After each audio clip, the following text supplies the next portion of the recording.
com tudo ao nosso redor. Eu vou falar com você hoje sobre 3 níveis de transformação que o Evangelho do Senhor pode proporcionar na vida de uma pessoa. E a gente não duvida que o poder do Evangelho, ele pode transformar. O poder do Evangelho é transformador a partir da sua essência, a partir das próprias palavras de Jesus Cristo. Ele é transformador na vida de qualquer pessoa que queira receber isso. Então eu quero que você curve a sua cabeça aí, nós vamos orar, pedir a bênção do Senhor sobre esse momento. Depois eu quero que você também pegue uma caneta e um papel, porque eu vou te dar um dever de casa durante essa palavra, e você vai então participar com a gente hoje, amém? Pai, no nome de Jesus, eu peço que a tua presença, o teu amor, a tua graça e a tua unção prevaleça nessa manhã, que não sejam os meus pensamentos, aquilo que eu acho, aquilo que eu penso, mas aquilo que vem a partir do entendimento que a tua palavra transmite a cada um de nós. No nome de Jesus, ajuda-nos nesta manhã a sermos ainda mais transformados pelo teu poder, pela tua graça, pela tua unção, através da tua palavra. Amém?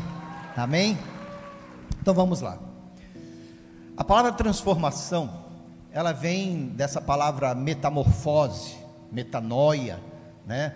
Tudo isso que faz alguma coisa acontecer de diferente, que causa, ou é capaz de causar uma mudança, uma transformação na pessoa, e que seja duradouro.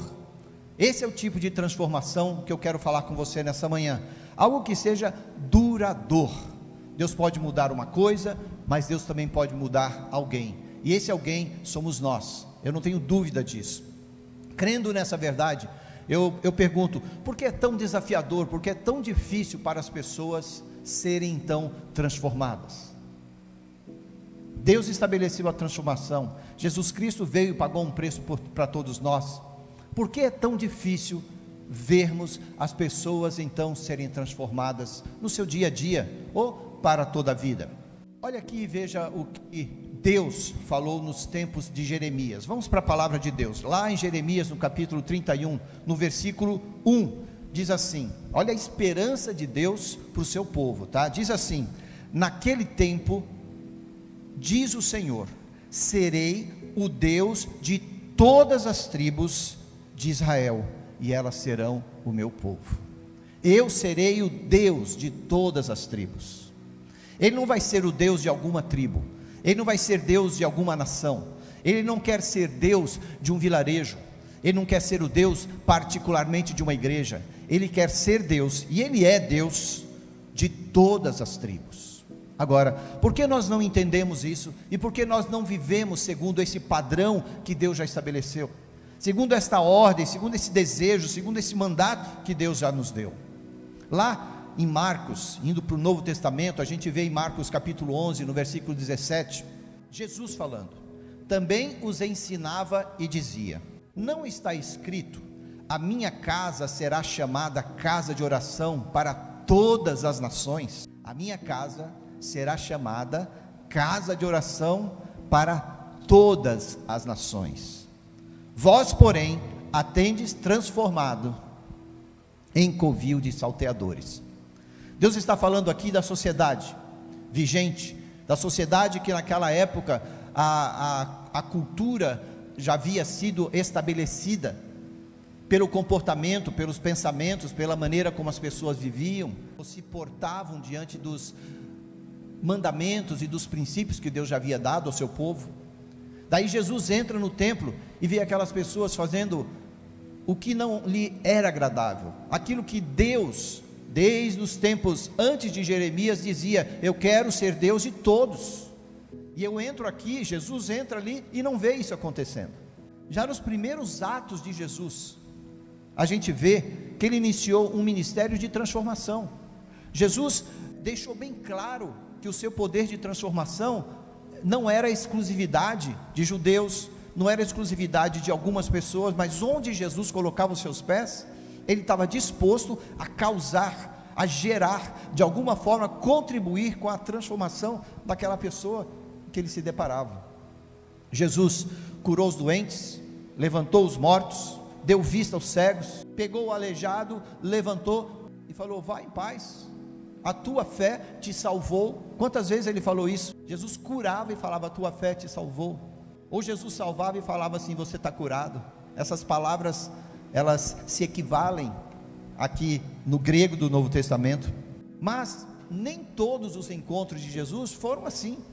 Tiveram alguns lugares e alguns momentos que foi até mais difícil que essa transformação acontecesse. Jesus mesmo disse que algumas castas só iriam sair com jejum e oração. Por isso a igreja ora.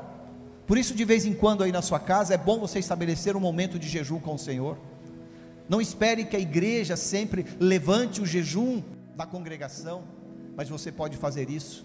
Coloque-se diante de Deus, se permita ser escutado e também ouvir o que Deus tem para você, e essa transformação pode acontecer. Então, a mudança, a verdade é que a mudança em geral, ela causa uma resistência na gente. Eu falo de mim, muitas vezes eu resisto para mudar, outras vezes eu quero mudar e não consigo, mas eu não desisto, mas a resistência sempre vai existir.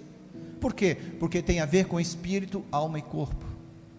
Como você está no espírito, vai traduzir para a sua alma, que vai ditar aquilo que o seu corpo vai fazer.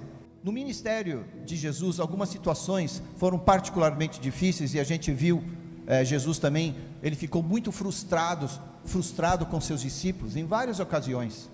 Jesus ia orar e os seus discípulos ficavam dormindo, e Jesus era aquele tipo de líder que queria estar com eles. Por quê? Porque eles seriam os futuros a seguir. Jesus iria para o Pai, deixaria o Espírito Santo em alguns poucos meses, e conversava com os discípulos e falava assim: olha, eu quero que vocês aprendam aquilo que eu estou fazendo, porque eu vou sair, mas com vocês vai ficar o Espírito Santo, e são vocês que vão iniciar esta igreja. Jesus cansou de fazer isso, mas ele ficava frustrado, porque ele via que seus discípulos não tinham fé, não exerciam a sua fé, o que não parece muito diferente de hoje, né? O que temos visto são pessoas acomodadas na sua situação. Os discípulos estavam acomodados porque tinham ao seu lado um mestre, o mestre que curava, que transformava, que levantava o morto, que fazia o cego ver novamente, e eles se acomodaram porque estava tudo bem. E hoje, como sociedade, muitas vezes nós estamos assim: está tudo bem, você tem o seu dinheiro chegando todo mês, ou você está lutando e o seu dinheiro está vindo de alguma forma. Você está acomodado porque está bom assim, a minha casa está legal, sabe? Algumas pessoas se acomodam com os 5, 6 quando fazem a sua prova, porque vai passar. Eu, quando era novinho, há poucos anos atrás, no meu ponto de vista, eu fazia uma prova, e se eu tirasse 5 ou 6, eu sabia que eu ia passar. Se eu tirasse 7, garantido. Mas eu não almejava, ou não procurava, ou não brigava para ter um 9 e um 10. Eu não entendia ainda o valor de ser excelente, então eu me acomodava com um pouco. Provavelmente era isso que Jesus estava falando aqui: vocês estão acomodados, vocês estão sem fé. Jesus deu inclusive aquele exemplo da mulher que foi ofertar, que deu tudo que ela tinha, e falou: olha, isso é fé, isso é coragem, isso é decisão. Então a gente aprende muito com Jesus. Muitas vezes somos nós os culpados de não produzirmos aquilo que a gente tanto espera que aconteça, nós mesmos fazendo isso, ainda que o poder espiritual esteja disponível para todos nós. Ele está aí para mim, está para você, está para cada um de nós. Agora, mesmo que toda transformação que envolve a mudança de vida não seja fácil, e não é fácil, como eu já falei, há resistência, como obreiros e trabalhadores dessa obra que nós nos dispusemos a ser, a gente tem que estar disposto. E eu quero chamar você hoje aqui para essa disponibilidade, chamar você aqui para esse compromisso com Deus, chamar você para você abrir os seus olhos e descobrir quem você é em Cristo, e que tipo de transformação pode acontecer na sua vida. Cada um de nós precisa estar atento como vigia, sentinela, àquilo que Deus está fazendo. E aí, eu sou obreiro, eu sou trabalhador, então eu vou ajudar a, entre aspas, criar os momentos onde Deus vai poder agir. Para isso a igreja, para isso cada um de nós. Então, vamos olhar para essa questão com responsabilidade. O que a gente ainda não entendeu é que temos um acesso ao poder transformador a partir de Cristo em nós, amém? Estamos estabelecidos, nós temos esse acesso, esse poder de transformação está em nós. Então, por que resistimos tanto assim? Por que eu e você lutamos tanto quando falamos de mudança e transformação? Eu quero te apresentar algumas razões, então vem comigo aqui. O nosso objetivo é entender como poderemos transformar a cultura, a sociedade na qual vivemos para Cristo, tá bom? Esse vai ser o nosso objetivo hoje. Mas quando olhamos para o normal, né, também entre aspas, tentamos gerar essa transformação muitas vezes substituindo o sobrenatural com programações, com algumas ações até, e coisas boas que nós podemos fazer. Agora a gente não pode substituir, retirar o sobrenatural para encaixar outras coisas, porque é legal, porque é bom, e até porque é função da igreja. A gente só tem que estar atento a isso. O sobrenatural do Senhor tem que prevalecer, porque senão não vai funcionar, vai dar certo. Existem muitas seitas aí que se apropriam de que eu tenho que fazer alguma coisa pelo próximo, eu tenho que dar, eu tenho que contribuir para que eu vá para o céu. Não é isso.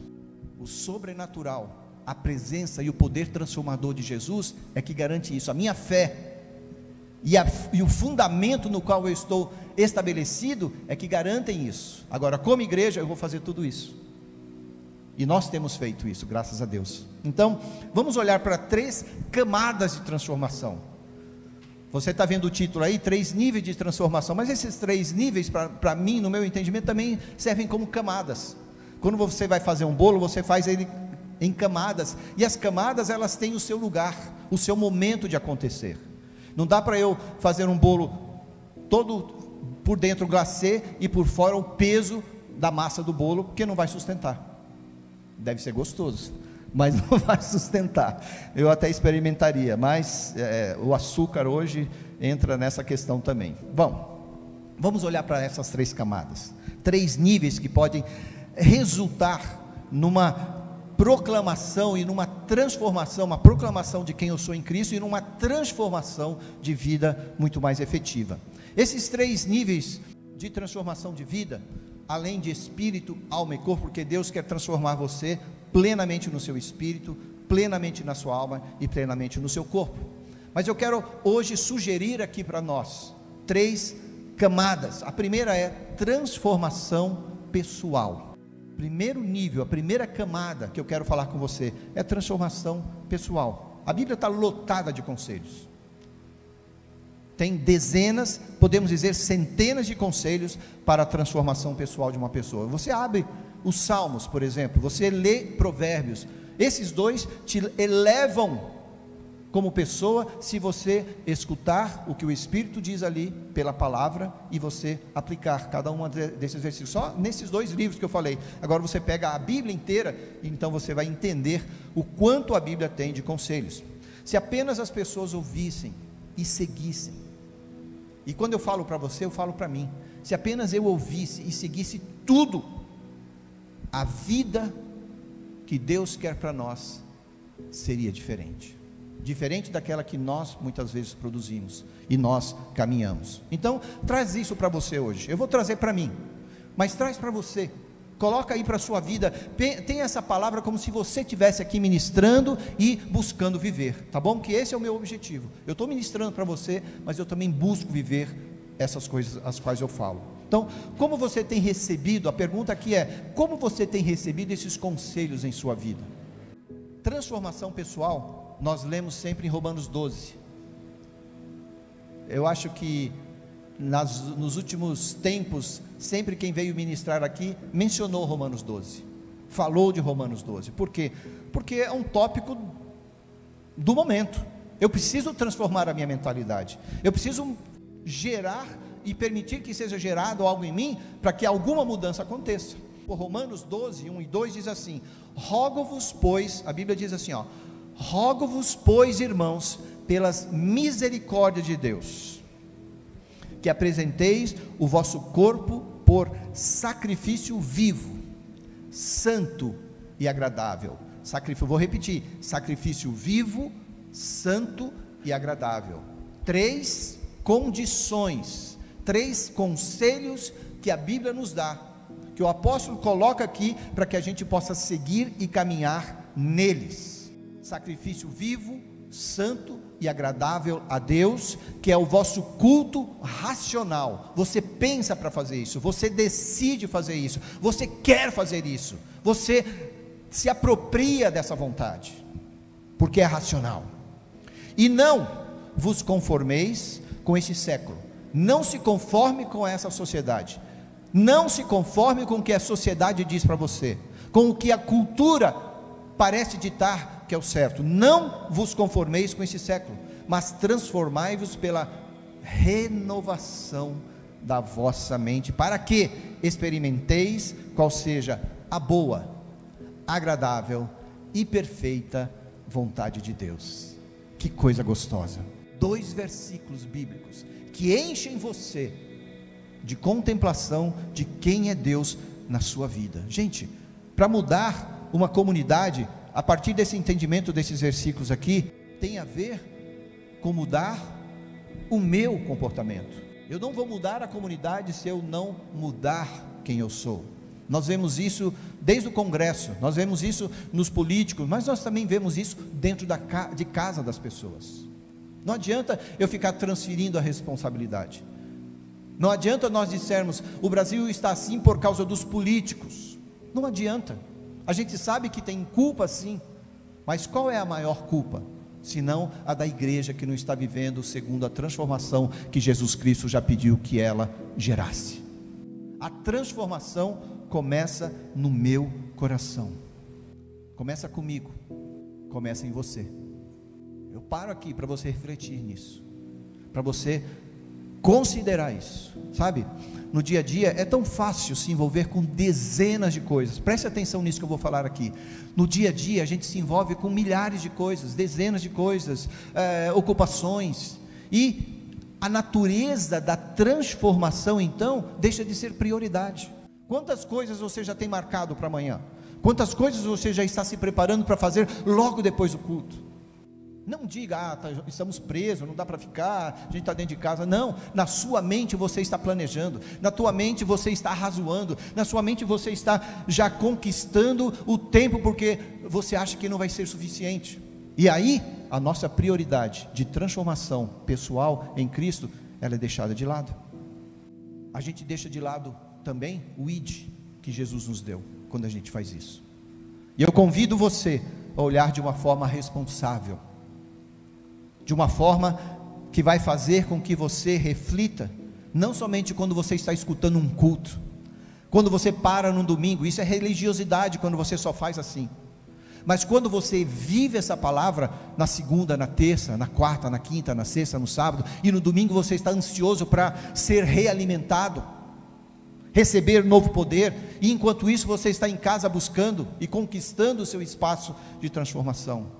E eu não estou falando aqui para você largar tudo, porque muitas vezes a pessoa acha que essa transformação só vai acontecer se eu me dedicar 100% para a igreja. Isso é verdade, mas 100% para a igreja não significa você se dedicar 100% para as 4 paredes da igreja.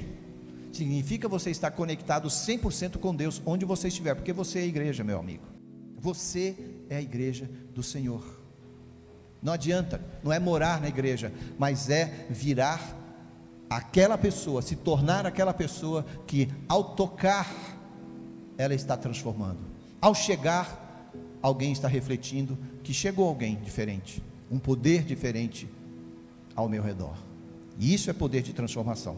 Se deixar, porque nós somos humanos, e a gente logo entra no modus operandi fatal, que é exatamente aquele que o inimigo quer que a gente entre. A gente vai fazer a mesma oração, a gente vai lidar com os mesmos problemas, a gente vai reclamar das mesmas coisas, a gente vai ficar enguiçado em algum lugar.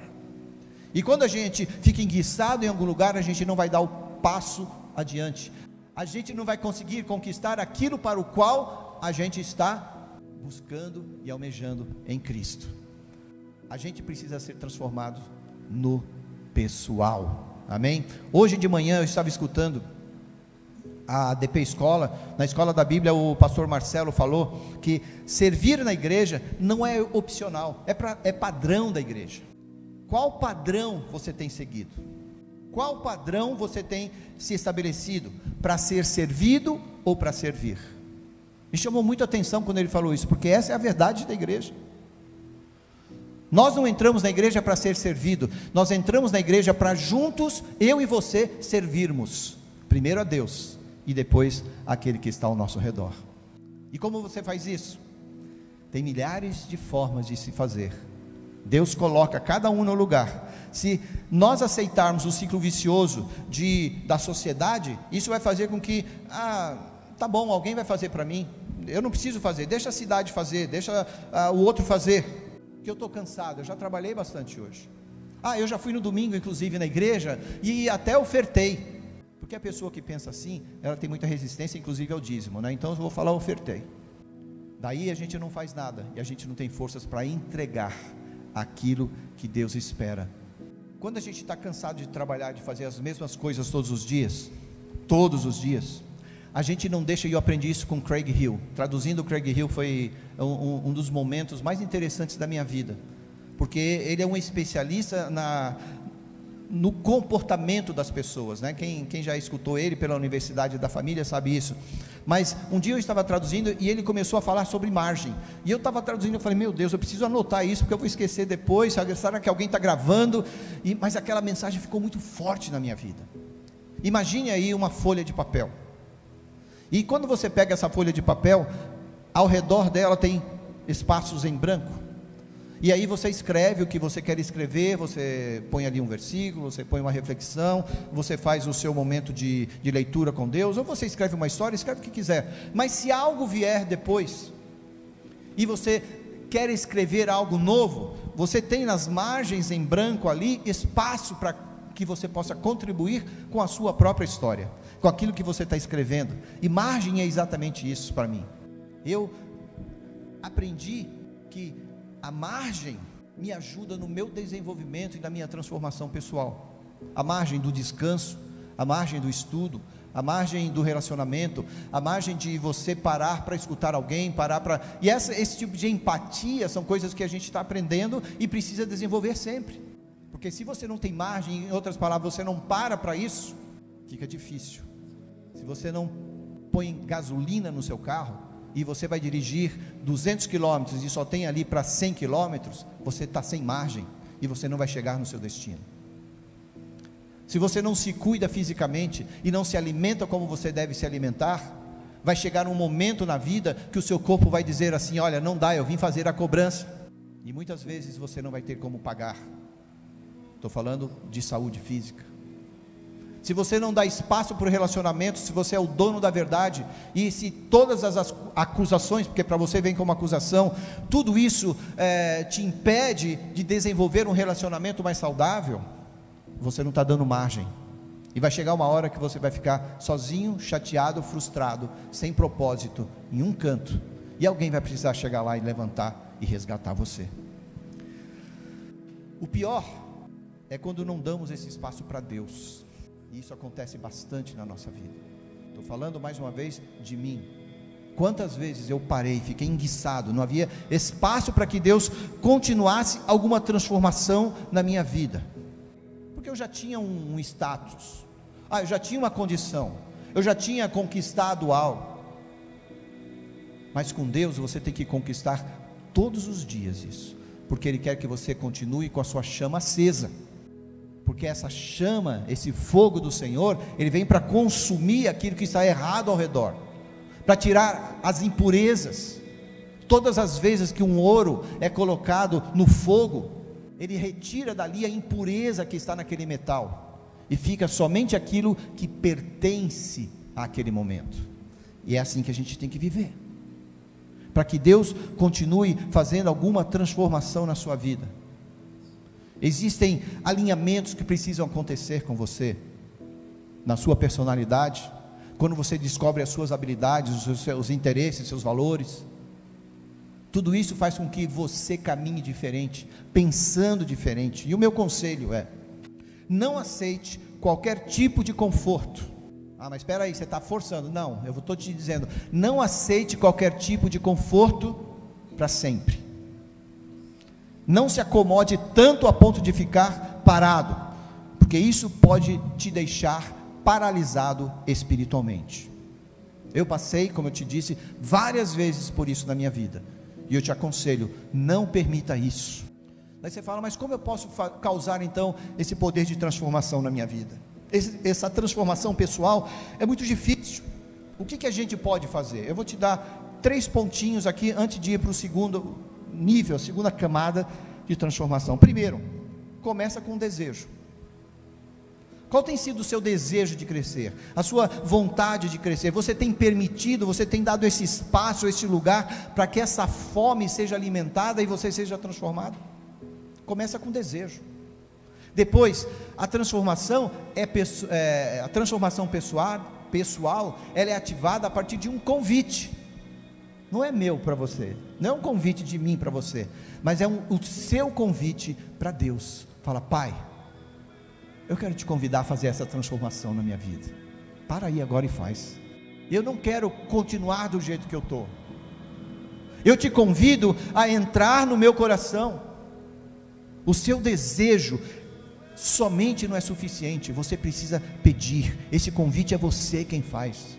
Convida Deus para o seu interior, convida Deus para transformar você. Diga para Ele, diga o quanto você quer crescer e continuar desenvolvendo.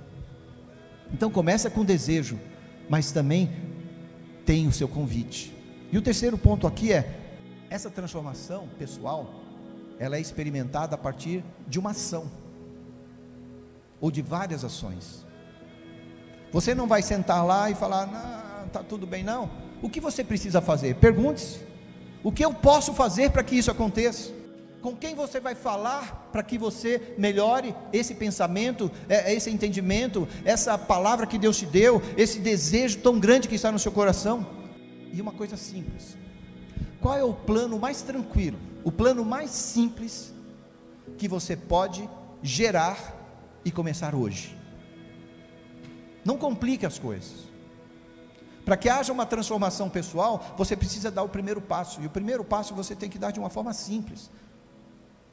O atleta, ele treina horas, dias e dias, meses e meses, anos e anos, 4 anos, para chegar numa Olimpíada, começar a correr de um lado, corre 50 metros, apoia o seu pé e pula, para ver se ele consegue pular acima de 7, 8 metros.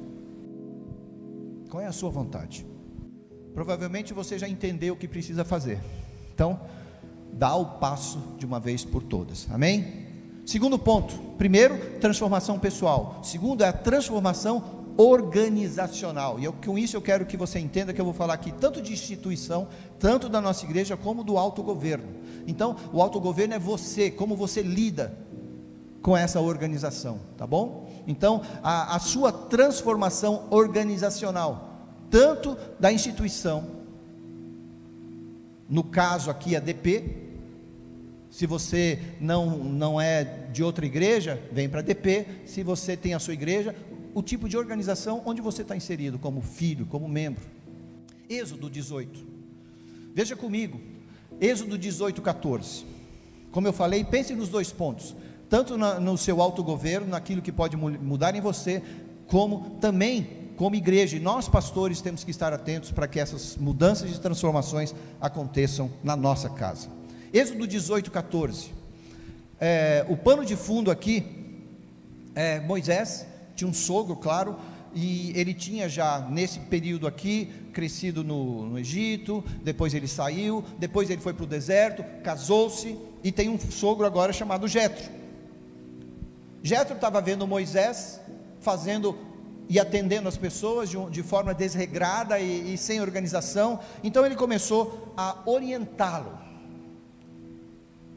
Vendo, pois, 18:14, o sogro de Moisés, tudo o que ele, Moisés, fazia ao povo, disse: que é isso que fazes ao povo?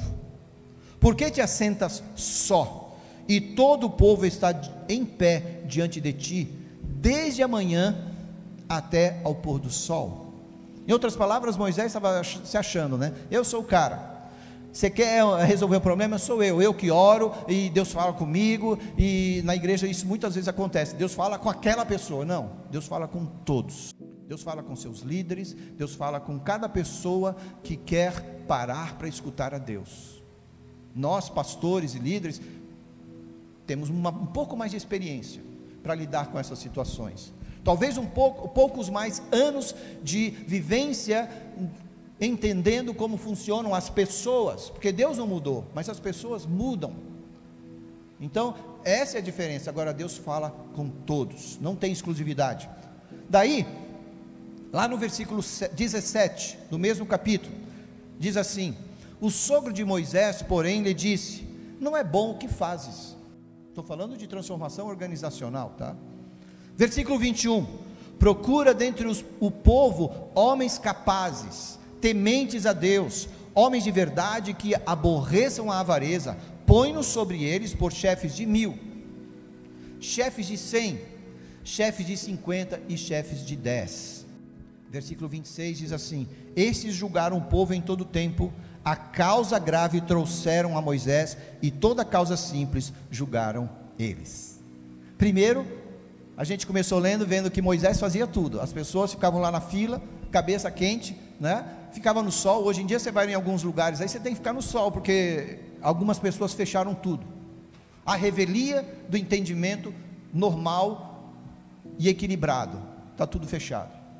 As pessoas ficam no sol, se bem que o sol é bom, eu tenho buscado tomar mais sol, mas Moisés começa sozinho, ele é repreendido, ele é aconselhado, ele muda, e no final diz que estes líderes, os chefes de 1000, os chefes de 100, os chefes de 50, os chefes de 10, julgavam o povo em todo o tempo.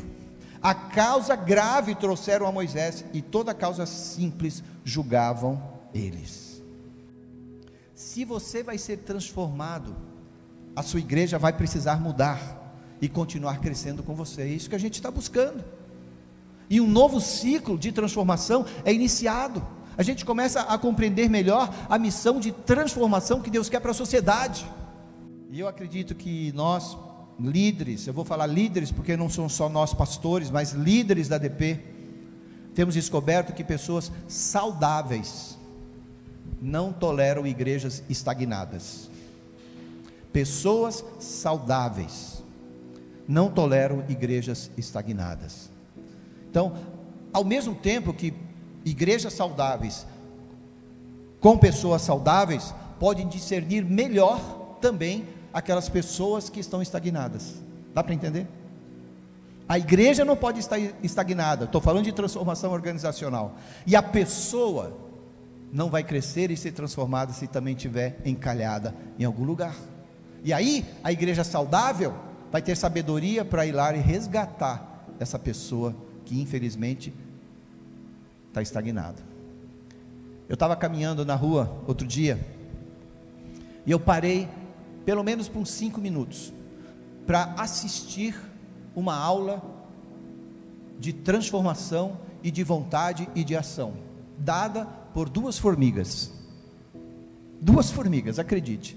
Uma, a de trás, estava carregando um filete de grama, um filete de talvez 2 centímetros de grama, maior do que ela, porque isso é normal para a formiga, ela faz além do que normalmente nós acharíamos que ela poderia, mas Deus criou as formigas com essa capacidade. A formiga da frente estava estagnada, e estava seguindo para o caminho que ela muito provavelmente queria seguir, mas não tinha forças. Gente, eu estava sem meu celular, eu estava com outro objeto, estava com o cachorro da Ju, e o Zique e eu ficamos olhando ali, o Zique querendo comer a formiguinha, e eu segurando e olhando, observando. 2, 3 centímetros para a formiga maior, saudável, vem e empurra. 2, 3 centímetros ela anda e para. A formiga maior, saudável, carregando, cumprindo o seu propósito, vem e empurra. A formiga maior empurra, empurra, até chegar no lugar. Será que não é essa a missão da igreja? Empurrar às vezes algumas pessoas. Eu sempre falo assim: eu prefiro te segurar do que te empurrar. Isso é minha frase. mas Deus tem colocado outras coisas no meu coração, e eu oro para que essa transformação aconteça. Porque se eu precisar empurrar algumas pessoas, eu vou empurrar, contanto que ela esteja voltada no propósito. E foi muito legal essa lição que Deus me deu ali, sabe? Nós que somos saudáveis, tanto nós como você que está saudável, que é líder, e qualquer pessoa na igreja é um líder em potencial. As pessoas que estão estagnadas precisam de nós, elas precisam que a gente as ajude a sair de lá, daquele lugar onde ela está estagnada, amém? Então, só temos que perguntar uma coisa nesse processo aqui: qual é o escopo, qual é a abrangência organizacional da nossa influência como igreja e como autogoverno, como pessoa? Será que você já descobriu? Será que você já pediu para o Senhor? Quem nós iremos tocar? Com quantas pessoas nós contaremos? Qual é a nossa cara, a nossa personalidade? E aí é o momento que eu pedi para você pegar um papel e uma caneta, e eu queria que você pegasse agora. Eu vou te dar 5 segundos para você correr aí na sua casa. É gincana, tá? Pega um papel e uma caneta, por favor. Pegou o papel para responder essas perguntas? Eu vou fazer a primeira pergunta. São só 3 perguntas. A pergunta que eu faço é a seguinte: a minha transformação tem acontecido de forma saudável? E para você responder, pense assim: eu tenho sido consistente, intencional para ajudar esse tipo de cultura do reino? Pense, quais têm sido os meus valores? Confiança, honestidade, graça, confiabilidade. Pensa aí. A pergunta é: a minha transformação tem acontecido de forma saudável? Depois você pode concluir a sua resposta. Eu vou para a próxima. Se você estiver assistindo, você dá um pause, né? E você continua depois. Segunda: o quão produtivo tenho sido na igreja que me abençoa? O quão produtivo tenho sido na igreja que me abençoa? Isso me leva também a um livro do Craig Hill, 2 Pulgas e Nenhum Cachorro. No relacionamento, muitas vezes as pessoas vêm como pulgas, só querem sugar, retirar, mas não querem ser o provedor. O cachorro, aqui nesse exemplo, é o provedor. A pulga suga e o cachorro é o provedor. Então, 2 pulgas e nenhum cachorro é quando o casal entra no relacionamento e os dois só querem sugar, só olham para o que o outro tem para dar, mas não observam aquilo que ele tem para fornecer. Eu falei para você hoje: o que você tem e como você vem para a igreja, é para receber ou é para entregar? Então responda aí: o quão produtivo tenho sido na igreja que me abençoa? Vamos para a próxima, porque aqui nessa segunda você também pode olhar qual é a sua conexão do natural com o sobrenatural. Se você vive só no natural, posso te dizer uma coisa: você está como as pessoas do mundo, porque no sobrenatural, sendo filho de Deus, você pode produzir mais. Terceira pergunta: eu consigo ver, sentir e transmitir a presença e poder de Jesus naquilo que me envolve? Olha só, eu consigo ver, sentir e transmitir. Ver, sentir, transmitir.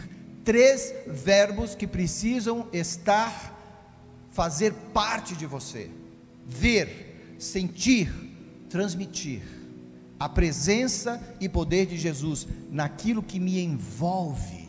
Não é você se encher das programações, não é você participar de tudo, não é você chegar num lugar onde tem milhares de pessoas e você está ali. Não, aquilo que você faz parte, e aquilo que é teu chamado, aquilo que é teu propósito, aquilo que Deus falou para você, você consegue ver, você consegue sentir, você consegue transmitir. E quão produtivo você tem sido? Segura aí, segura esse papel, tá? Preste atenção. Há muitas formas de perceber o poder de Deus que transforma. Eu estou falando de poder organizacional. Nós acabamos de nos organizar aqui em responder 3 perguntas. Às vezes a pessoa não responde porque não quer. tudo bem, mas a conta chega. Uma forma clássica de você saber se esses resultados acontecem na sua vida são exatamente as respostas, os próprios resultados à sua frente. Eles devem ser maiores do que o seu desejo, muitas vezes, de liderar, de conquistar. Agora, se os seus resultados são grandes, é aí que Deus vai te mostrar o caminho e a verdade ainda maior.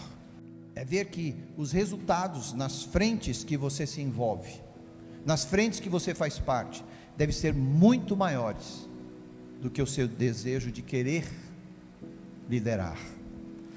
Bom, a gente vai para o último layer e a gente está concluindo essa palavra, a última camada. A gente já falou de transformação pessoal, a gente acabou de ver a questão da transformação organizacional. E a terceira camada, por isso eu falei camada, porque ela não poderia acontecer se as duas camadas não tivessem sido colocadas, ou se elas não forem colocadas, a terceira camada não vai adiantar, porque nós não teremos qualquer resultado, que é a transformação cultural. A transformação pessoal acontece, a transformação organizacional acontece, e a transformação cultural então é desenvolvida. Este foi o trabalho dos apóstolos no início da igreja. Eles pegaram a palavra apostolos, do grego, e usaram isso para o reino de Deus. O próprio Jesus anunciou, porque Jesus não era fraco não, gente. Jesus sabia exatamente como usar a palavra, e nós vamos ver aqui também como Paulo soube usar a palavra de Deus para benefício do evangelho. Atos 16:16, a gente vai falar aqui sobre transformação cultural, essa terceira camada que precisa acontecer, e eu vou falar mais ou menos 5, 6 minutos e a gente vai concluir. Atos 16:16, enquanto Paulo os esperava, veja bem, preste atenção, enquanto Paulo os esperava em Atenas, o seu espírito, essa é a palavra que me fez parar nesse versículo aqui, o espírito de Paulo se revoltava. Eu parei, falei, cara, o que está acontecendo aqui? O seu espírito se revoltava em face da idolatria dominante na cidade. Paulo não estava se conformando, lembre-se de Romanos 12:2, que nós falamos de transformação pessoal. Paulo não estava se conformando com o que ele estava vendo diante dos seus olhos. Temos visto uma passividade nos corações, e principalmente nos homens. É isso que a gente tem visto, nas igrejas, principalmente. E se nessa igreja acontece, em nome de Jesus eu declaro para você, homem, você vai se levantar ativista do evangelho.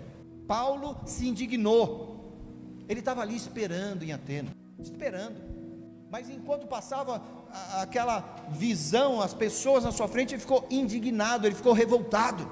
Agora, veja o resultado da indignação dele, porque ele não ficou parado.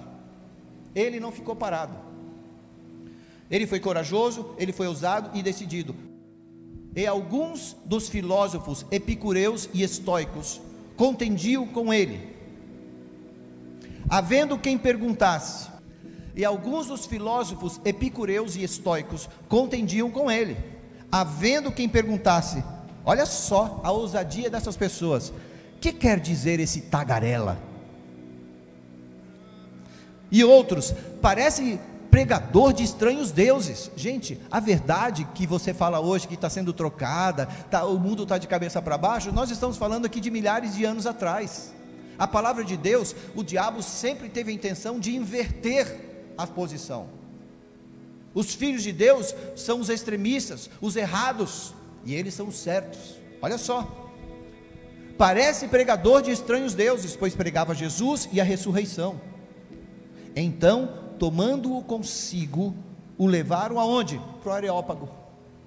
Primeiro ele estava observando, daí ele ficou indignado, daí ele começou a ser entrevistado, e para onde o levaram? Para o Areópago. Sabe o que é o Areópago naquela época? O Supremo Tribunal Federal da época. Vai lá na história e você vê, lá em Atenas, ficava na parte leste de Atenas, o Areópago, o lugar onde as decisões, as principais decisões eram tomadas. Para onde levaram Paulo para falar? No palco, no Areópago. Pode perguntar o que vocês querem. E ali saiu um dos maiores discursos de Paulo para toda a história. Palavra de Deus sendo honrada. Eles chegaram e perguntaram: poderemos saber que nova doutrina é essa que ensinas? Gente, o seu escopo de influência que nós falamos, na cultura, cresce quando você toma um posicionamento. Está na hora dos homens passivos se levantarem.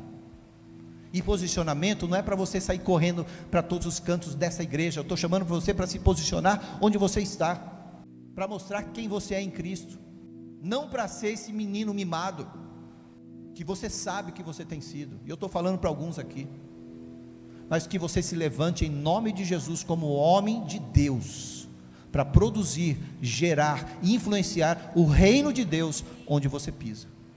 Olha aqui o que Paulo falou. Então Paulo, levantando-se no meio do Areópago, disse: senhores atenienses, em tudo vos vejo acentuadamente religiosos, porque passando e observando os objetos de vosso culto, encontrei também um altar no qual está escrito ao Deus desconhecido. Sabe o que Paulo fez aqui? Ele foi político, ele foi sábio, ele foi astuto, ele usou de sabedoria dada por Deus para chamar as pessoas e para então proclamar o Evangelho de Deus. E ele ficou ali durante 3 meses pregando a palavra.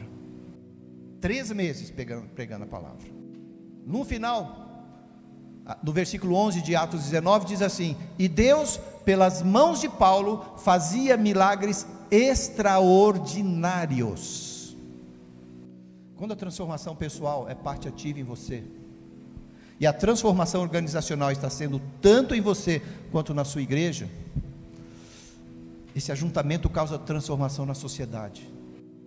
Quando você está ativo, quando você não está passivo, quando você não está vivendo só no conforto do que você tem no seu bolso, quando você não desfruta a bênção do Senhor, a cura do Senhor, mesmo Ele cuidando de você, e você não desfruta isso só para o seu bem, e quando você desfruta isso também para o reino do Senhor, Ele vem e te recompensa. A transformação da sociedade tem maior chance de acontecer quando isso acontece pela igreja. Sabe, a visão da igreja pode mudar. Temos várias igrejas ao nosso redor aqui, cada um pode ter uma visão, mas tem uma coisa: o nosso propósito é o mesmo. Os propósitos das igrejas evangélicas não mudam, que é alcançar cada pessoa pelo poder transformador de Jesus. Eu não sou concorrente do pastor. Às vezes o pastor pode pensar que é meu concorrente, mas eu não sou concorrente de pastor. Eu sou concorrente com o mundo que está caído, e eu quero resgatar as pessoas para que elas possam chegar a Deus. Essa é a verdade. E com oração e discernimento, a DP, outras igrejas, podem não somente impactar, mas também redimir a cultura, e é isso que eu creio, e é isso que nós queremos. Então, temos que ser intencionais, temos que sair do individualismo, e temos que entender que cada um pode fazer juntos.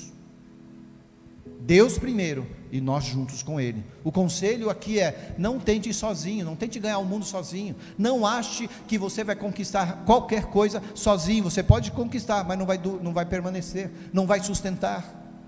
Então, aprenda a se engajar, aprenda a entender que você precisa de um pouco mais de força daquela que você acha que você tem, um pouco mais para você conquistar as coisas que você mesmo sonha e que Deus quer que você alcance. Então você está entendendo? Existe uma troca. Você entrega para Deus, Ele derrama sobre você. Não fique limitadinho, saia, expanda. A gente está fazendo alguma coisa, e eu quero concluir aqui com esse entendimento. Temos atendido a necessidade das pessoas. Como igreja nós temos feito isso. O nosso principal foco é no sobrenatural e naquilo que Deus tem feito em cada um de nós, na nossa organização e na nossa cultura, onde nós queremos transformar. E com isso, a gente também pode ajudar outras pessoas. Nós não estamos atrás de grandes programações, grandes eventos. Nós estamos atrás e buscando a transformação de Cristo. Que ela seja individual para começar, mas a gente sabe que é importante. Aqui na DP nós temos a DP Escola. Ela vem com uma escola da Bíblia aprofundada para você, sistematizada, Nós temos o Next Generation, que a gente pega os líderes dessa igreja aqui e leva-os sistematicamente, trabalhando neles espírito, alma e corpo por 1 ano. Os bazares. Nós estamos parados com um projeto de esportes, mas logo volta. No que você vai se engajar? Como você vai se preparar? Olha, um segredo que eu vou compartilhar com você. Na Deus Primeiro, pensamos sempre nas parcerias. Você não vê a gente criando um monte de coisa. A gente pega aquilo que tem sido feito, alguém já está, e a gente vai, aprova e abençoa. Então, a gente quer causar qualquer transformação juntos, vocês e nós, amém? Jesus, no entanto, de tudo que eu falei aqui, Jesus é o ponto central. Jesus é o ponto fundamental, o pilar da nossa fé, e é Jesus em nós que nos dá essa condição. Então, eu quero terminar agora. Eu vou pedir para você pegar esse papel aí, aquele papel que você escreveu, você que foi obediente ao Espírito Santo, não a mim, mas ao Espírito Santo, e escreveu, seja no seu celular, no seu iPad, no seu caderno, não importa, mas se você foi obediente ao Espírito Santo, então eu vou orar com você. Impõe a sua mão sobre isso que você escreveu. Como eu falei, a oração e o poder e a transformação vem de Deus para você, em você, através de você. Impõe a sua mão aí, e nós vamos orar. Nós vamos orar e estabelecer esse compromisso com o Senhor. Nossa aliança de nos levantar e sermos ativados pelo Espírito de Deus. Eu coloco isso, Pai, no coração e na vida de cada homem, cada mulher. Que o Senhor ative, nos seus filhos um compromisso, espírito, alma, corpo, no nome de Jesus. Eu declaro que os teus filhos, esses teus filhos obedientes à voz do Espírito Santo, vão ser diferentes, sim. Vão ser transformadores, sim. Vão causar impacto na sociedade, sim. O seu escopo é aumentado, sim. A partir de agora o escopo, Deus diz, eu aumentarei o seu escopo, a sua abrangência de tocar nas pessoas. Se antes você tocava em 10, Deus vai aumentar e multiplicar. Se antes você tocava em 100, Deus vai multiplicar. Se antes você tocava em 1000, Deus vai multiplicar. No nome de Jesus, eu creio, no nome de Jesus, amém? Eu termino dizendo para você, Deus é bom e a sua misericórdia dura para sempre.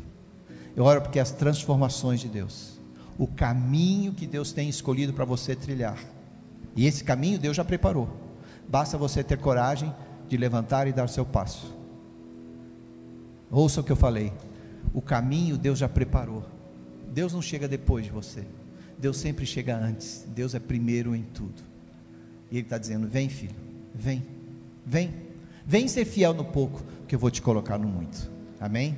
Deus te abençoe, que o amor de Deus, esse amor imensurável, a gente não pode medir, nós não conseguimos abraçá-lo, nós não conseguimos vê-lo em toda a sua dimensão, que esse amor que já está aí na sua vida, na sua casa, declare isso para a sua casa, pegue os seus filhos, ore com eles, o amor de Deus te cubra nesse momento, que a graça maravilhosa, potencializada de Jesus Cristo em você, cause uma transformação grande, poderosa na sua vida. Sabe, os terremotos estão por aí causando em muitas cidades. Eu escutei ontem de um terremoto recente. Eu quero dizer para você, que Deus falou para mim agora, eu vou causar um terremoto na sua estrutura, eu vou causar um terremoto na sua estrutura, e é pela graça de Jesus Cristo que isso vai acontecer. Esse terremoto vai te balançar, esse terremoto vai te fazer crer diferente, esse terremoto vai derrubar cascas, como aquelas que saíram dos olhos de Paulo, quando ele viu novamente, e se encontrou com o Senhor. Mas você não será derrubado, e Deus vai te levantar. Creia nessa palavra, no nome de Jesus, e na unção do Espírito Santo, que vai te dar e gerar esse poder dunamis, esse poder metanoico, se a gente pode falar assim, que vai causar transformação em tudo e em todos ao seu redor. Deus te abençoe.